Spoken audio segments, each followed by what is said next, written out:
कि आलोक चौरसिया ने विकास किया ही नहीं है, केवल अपना विकास किए हैं। क्षेत्र के तो छोड़िए, केवल अपना विकास किए हैं। अभी आप देखे होंगे सिमरिया में जो चेरो आदिवासी का जमीन को उन्होंने जो हड़प पेट्रोल पंप बनाने का काम किया था, वहां पर अगर ये मीडिया नहीं जाते, वहां पर नहीं जाते, तो सिर्फ तो अपने करने के लिए, इसके परिवर्तन के लिए पूरे क्षेत्र में एकदम परिवर्तन की लहर है एकदम। अब परिवर्तन होना भी चाहिए। कुछ नहीं है उनका चौरसिया वोट की भी नहीं है। अभी 90% चौरसिया का वोट उनके हाथ से निकल चुका है। ये 2024 के चुनाव में मैंने दावे के साथ कह रहा हूँ 90% उनके साथ। कुछ लोग डर से नहीं बोल पा रहे हैं, कुछ लोग लाज से नहीं बोल पा रहे हैं, और जो निडर हैं, हम लोग पढ़े लिखे व्यक्ति हैं, वो उनके खिलाफ बोलेंगे। राजकुमार चौरसिया चैनपुर प्रखंड के कोसियारा गांव में पढ़े लिखे पले बड़े। यहाँ से पढ़ने लिखने के बाद प्रशासनिक कार्य में इनकी नौकरी हो गई, लेकिन एक तकलीफ अपने गांव के विकास का, अपने घर के विकास का, अपने सड़कों के विकास का, अपने नालियों के विकास का। रिटायर होके आते हैं अपने गांव में, जब उन सब चीजों को देखते हैं तो क्षुब्ध होते हैं। 2024 में अपने गांव में सर पे विधानसभा चुनाव होता है। उनका कहना है कि जैसे ही मैं रिटायर होकर आया तो यहाँ के स्थानीय लोग आए और उन्होंने कहा कि आप हमारे सरमौर बनिए, आप विधायक का चुनाव लड़िए, हम आपको वोट देंगे, हम आपको जिताएंगे। तो आज राजकुमार चौरसिया ने कमर कस ली है और 2024 के विधानसभा चुनाव को लड़ने के लिए तैयार है। आइए हम इन्हीं से जानते हैं, इन्हीं की कहानी, इन्हीं की जुबानी, आखिर क्या बात है कि चुनाव लड़ने के लिए तैयार हैं राजकुमार चौरसिया। कि विगत 10 वर्षों से आप देखेंगे कि स्वास्थ्य का क्षेत्र हो, शिक्षा का क्षेत्र हो, कहीं भी किसी भी मूलभूत संरचनाओं का विकास नहीं किया गया। और आप जानते हैं कि ये तब तक नहीं हो पाता है जब तक उस क्षेत्र का प्रहरी विधायक आवाज नहीं उठाता है। क्योंकि ये कहावत है कि माँ और बेटा दोनों में सबसे प्रेम का रिश्ता होता है, लेकिन जब तक बच्चा नहीं रोता है, माँ भी दूध नहीं पिलाती है, तो आपका जब तक विधायक, आपका प्रहरी ठीक नहीं रहेगा, आपके यहाँ कोई काम नहीं होगा। अभी एक प्रेस में हमने देखा था कि वो इंटरव्यू दिए थे कि मेडिकल कॉलेज में सारा व्यवस्था सब कुछ चुस्त दुरुस्त है, लेकिन आप प्रेस के लोग हैं, आप भी जाकर देखिए कि क्या मेडिकल कॉलेज तो हुआ है, क्या वहाँ संसाधन है जो कि छात्र पढ़ करके जाए निकलेंगे और ऑपरेशन वही करेंगे। उनको मूलभूत सुविधाओं का अभाव है। इन तमाम सुविधाओं को हम लाने का प्रयास करेंगे। दूसरी बात है कि यहाँ भूमि विवाद बहुत बड़ा एक समस्या है, और चूंकि मैं सर्किल ऑफिसर रह चुका हूँ, इस विवाद का निपटारा कैसा होगा, कैसे होगा, इसको मैं तह तक जानता हूँ। आज जहां भी मैं सर्किल ऑफिसर रहा, मेरा कार्य करने का धारा अलग था। मैं गांव में जाता, लोगों के बीच में कैंप करता और कैंप के माध्यम से सारी समस्याओं का सुलझाता था। अभी हम उदाहरण के रूप में आप बताते हैं कि आपको 2016 में ऑनलाइन हुआ, डिजिटाइजेशन ऑफलाइन हुआ, ऑनलाइन हुआ है। बिल्कुल एकदम हल्का काम है कि किसी का नाम आपको मान लीजिए राजकुमार प्रसाद की जगह राजकुमार देवी हो गया, राजकुमार सिंह हो गया, उसको सुधरवाने के लिए यहाँ के किसान ब्लॉक का और अंचल का चक्कर काटते काटते थक गए, जबकि इसमें कुछ नहीं है। मैं बैठाता हूँ, हल्का कर्मचारी अपना लॉगिन से पास करता है सीआई को, सीआई पास करता है सीओ को, और सीओ लिखता है अप्रूव।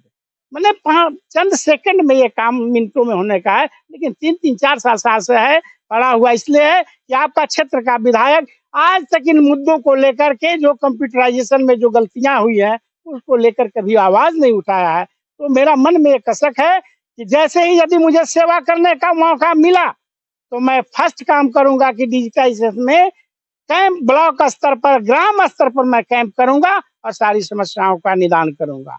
इस विधायक जी का कहना है कि हमारे क्षेत्र में विकास की गंगा बह रही है, 22 घंटे बिजली दे रहे हैं, क्या इससे आप संतुष्ट नहीं? बिल्कुल नहीं। मैं क्योंकि विधायक भी मेरे रिलेटिव हैं और मैं इस बेलवा टीका में रहता हूँ। आप लोग भी ये केयर करेंगे कि जब वो चलते हैं तो गाड़ी में मोबाइल पर ताकते हैं, ताकि ये कहीं जनता का हमसे नजर नहीं पड़ जाए। वो जनता से अपने आप को दूरी बनाते हैं। ऐसे तो कहा गया है या कि प्रशासनिक अधिकारी जनता से दूर रहते हैं, इसलिए कि त्वरित उनको लाभ देना रहता है। लेकिन नेता का पूंजी जनता होता है, और जिस दिन से जनता वो से मिलना वो छोड़ दिए हैं, इसलिए यहाँ की जनता ठान लिए हैं। और इन पर तो ये एक शायरी बिल्कुल साफ इन पर ही लागू होता है। आप वहां आप वहां खड़े हो, मैं यहाँ, ये वक्त आएगा कि मैं वहां रहूंगा और आप यहाँ। अनुकंपा के डोर पर कब तक चलोगे, जरा जरा गूंज रहा है बदलावों की नारों से। इसलिए बदलाव की नारा गूंज चुका है, अब जनता यहाँ देख चुकी है और इनकी अति में नहीं आएगी। और इस वर्ष जनता कमर कस ली है, क्योंकि झारखंड एक कृषि प्रधान राज्य है और हमारे विशेषकर पलामू के मैक्सिमम जो जनसंख्या जो है वो कृषि पर आधारित है। और यहाँ जल संकट की समस्या बराबर आती है।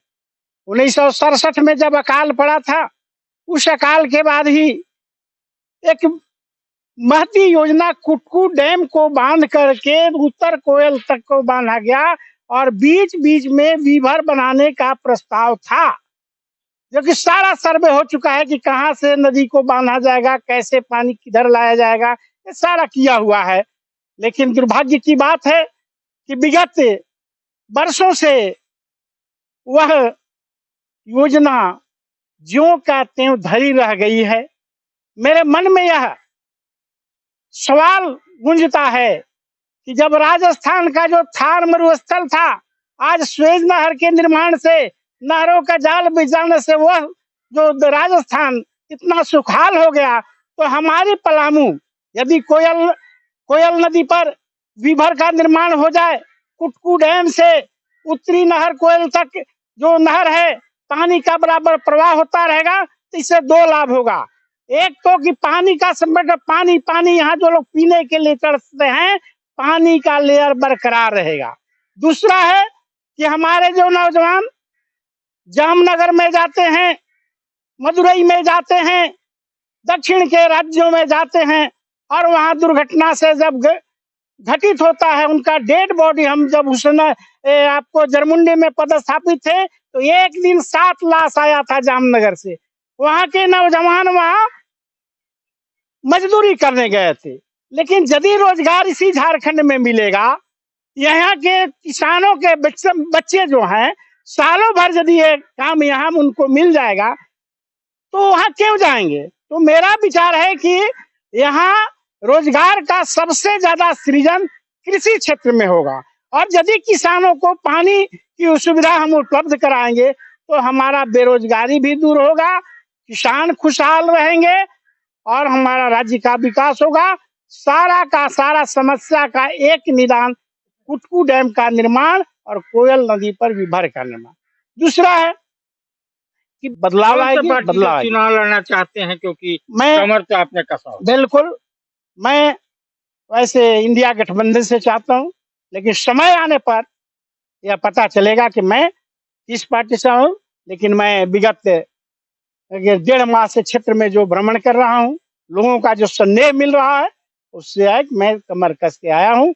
और अगर टिकट नहीं देती पार्टी, विश्वास नहीं दिखाती, तो राजकुमार चौरसिया क्या निर्दलीय चुनाव लड़ेंगे? समय आने पर उसका निर्णय लिया। तो ये राजकुमार चौरसिया हैं, जिन्होंने ब्लॉक में जो जमीन की कालाबाजारी हो रही है, जो आप सब जानते हैं, आते ही उसे स्वतः रोकने का काम करेंगे और क्षेत्र का विकास करेंगे, जैसा कि उन्होंने कहा। अब जनता किस करवट बैठती है, पार्टी टिकट देती है कि नहीं देती है, वो किस करवट बैठती है, ये देखने वाली बात है। लेकिन यहाँ के जो लोग हैं, उनका कहना है कि हमने राजकुमार चौरसिया को खड़ा किया है और जिताएंगे। राजकुमार चौरसिया चुनाव लड़ने जा रहे हैं जी, क्या कहना चाहते हैं? हम यही कहना चाहते हैं कि हमारे इस समाज के बीच में हमारे परिवार से जुड़े हुए हैं, उनको हम अच्छी तरह से हम लोग जानते पहचानते हैं। जहाँ भी जिस दल में जिस पार्टी से चुनाव लड़ेंगे, हम लोग तन मन धन के साथ देने का हम लोग पूरा संकल्प जानते लेंगे। तो आप लोग आलोक चौरसिया को भी हैं, तो उनको क्यों नहीं, इनको क्यों? जानते तो वो भी हमारे परिवार से भी हैं, ये भी हमारे परिवार से भी हैं। लेकिन बात रही कि जहाँ तक विकास की बात है, तो आप तो देख ही रहे हैं कुशवाहा की स्थिति। तो इस मुद्दा को लेकर के नई उम्मीद के साथ हम लोग राजकुमार चौरसिया के साथ हैं। चौरसिया क्यों नहीं, राजकुमार चौरसिया क्यों? हम चैनपुर की जनता आलोक चौरसिया के काम से संतुष्ट नहीं हूँ। अब ये नए एक लड़का आकर के खड़े हैं, इनका सोच विचार जो बात विचार हम लोग को आपस में हुआ, इनके सोच से हम लोग संतुष्टि पूरा है, इसलिए हम लोग चाह रहे हैं कि लड़का के साथ। आखिर क्यों आलोक चौरसिया नहीं?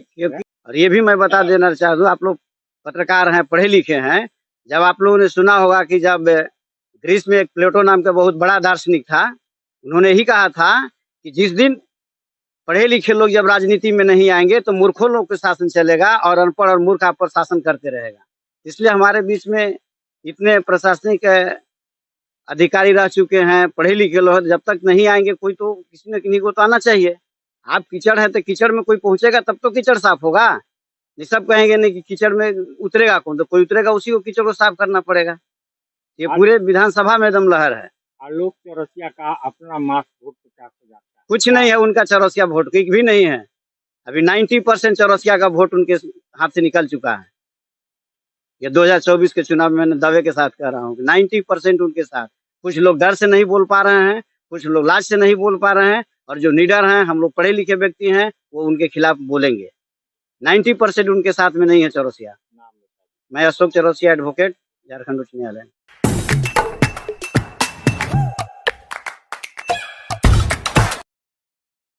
आज आप दिल्ली दरबार आए हैं। दिल्ली दरबार अपने आप में पूरे डाल्टनगंज को समेटने के लिए तैयार है, क्योंकि गांधी उद्यान पार्क में दिल्ली दरबार जब से आया है रौनक बढ़ गई है।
The Mahindra XUV 3XO.